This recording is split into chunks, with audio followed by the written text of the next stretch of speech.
Hi everyone. So we'll do some Leet code today. Now we won't be doing anything on Leet code IO or from Leet code IO today, and we have already completed this in our last video. But we will be following this array category today, and this video is going to be a very low budget video, so I'm gonna go as fast as possible. So let's go to the question that we'll be working on, and that is this problem, buy two chocolates problem. And as you can see here, this is the problem of the day for 20th of December. Now, what does the question say? Let's go to the whiteboard and understand how exactly are we working, what exactly are we working with here. So you're given an integer array, okay? Oh, wrong one. Yeah. So you're given an integer array. We have an example here, 1, 2, 2. I'll take a longer example, 1, 2, 3, 8, 6, 4. Okay. I'm not sure if it's it's not supposed to be sorted. It's not mentioned anywhere that it's a sorted array. It's an unsorted one. So it's an integer array of prices. So these are, let's say, INR prices for chocolates. Representing the prices of various chocolates in a store. You are also given an integer money. So you're given an integer which basically depicts the bank balance that you have, or whatever money you have in your hand. Let's say for this example, we have 5 rupees in our hand. Okay, so you're given 5 rupees, and this represents your initial amount of money, as you can see. So you must buy exactly 2 chocolates, not more than 2 chocolates, in such a way that you will still have some non-negative leftover money, which means that you need to buy 2 chocolates so that you have some leftover money. So you need to make sure that you're still buying 2 chocolates, exactly 2 chocolates, and also need to make sure that you have maximum savings. You would like to minimize the sum of the prices. The 2 chocolates that you buy, the total price should be as low as possible, hence minimizing it. And we have to return the amount of money we will have left over after buying 2 chocolates. If there is no way for you to buy 2 chocolates without ending up in debt, return the money, and note that the leftover must be non-negative. So this cannot be negative, which is basically shows the fact that you're in debt. So how can we solve this? I know I'm solving this on a whiteboard, which kind of defeats the purpose of the whole cardboard part of my channel, but I'm at home right now and don't really have a stabilizer to stabilize my, video feed. So never mind. So let's just, work with the whiteboard for a few videos, and then once I'm home, I'll get this stabilizer basically. Great then. So let's start with the example again. I'll take a smaller example as we are planning to pseudocode here.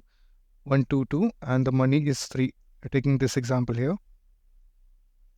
Now, the output would be 0, because if we have 3 rupees, and if we try to buy something with 3 rupees, we'll have to buy this particular chocolate with 1 rupee, and the remaining 2 rupees will be used for this chocolate. We cannot buy these 2 chocolates as they will sum up to 4, which is more than 3. This approach looks quite easy if it's sorted, but if it's not sorted, let's say 3, 1, 6, 2, and I have 4 rupees in. It's difficult, right? I'll have to pick this, and then I'll have to look at everything else, and I have to make sure that I have enough savings. So if I have to maximize my savings, then I can't just buy the chocolate with 3 rupees and then 1 rupees. This way, we'll end up using all the 4 rupees that I just got. Instead of doing that, what we can do is we can buy the chocolate for 1 rupee and the 2 rupee chocolate. This will basically add up to 3, and I'll have 1 rupee savings. Note that we have to buy exactly 2 chocolates. So you can't just buy, the 1 rupee chocolate and have 3 rupees as savings. You have to buy 2 chocolates. So how are we going to solve it? Basically, just like I showed you, right? We have to first understand what are the minimum values. What are the minimum 2 values that we can get to buy a chocolate? Now, if I have two items here, as you can see here, 1 and 2, and I don't need to sort it. I can just find the 2 smallest items in this particular array, right? So here you can see, if I have this array, this array of prices, and just 4 as my money, then I can just find the 2 smallest prices, 1 and 2, and then I can use that to buy the 2 chocolates and then have maximum savings. So basically, we need to find the first 2 lowest value items inside the array, and then we have to check if the sum of these 2 items exceeds the provided money or not. If it doesn't exceed, then great, we can return the leftover money. If it does exceed, then we'll have to return the initial money that we got. Okay, then that's it. Let's solve it, or let's code the solution now.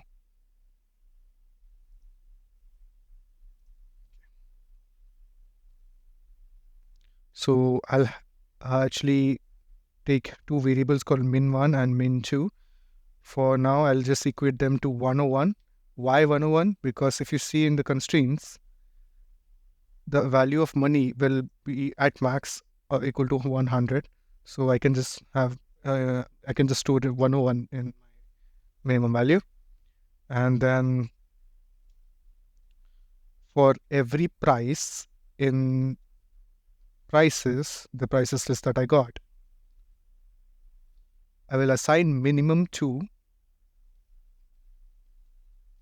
to the previous minimum 1.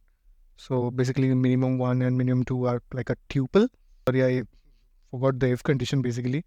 So if the current price that I found is less than minimum 1, then I'll assign minimum 2 to minimum 1, and I'll assign minimum 1 to the current price that I just am at right now. Else if price that I got is less than minimum 2, then I'll assign minimum 2. There we go. Now, what we can easily do outside this is we can just return money minus minimum 1 plus minimum 2. There we go. We can return this if ignore this backtick. It was a backslash. It's for sending the code into a new line, because I have increased the text font of the code here. So if minimum 1 plus minimum 2 is less than or equal to the money.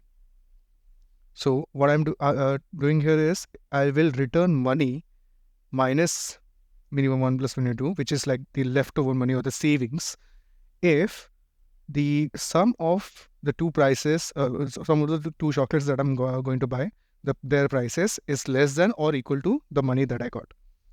If it's not less than or equal to the money that I got, just like the question asked, we have to return the money. And if I run this, there you go. Let me submit it real quick. And it's quite effective, as you can see here. And the time complexity, let me scroll right. Time complexity is good, and the space complexity is good as well. It's quite an efficient solution. I'm not sure how I can improve the space complexity though. Maybe using bitwise operators, but I don't really know how to use bitwise operators yet. So in the future, sure. But for now, this is good. Okay, then I'll see you in the next one. Bye-bye.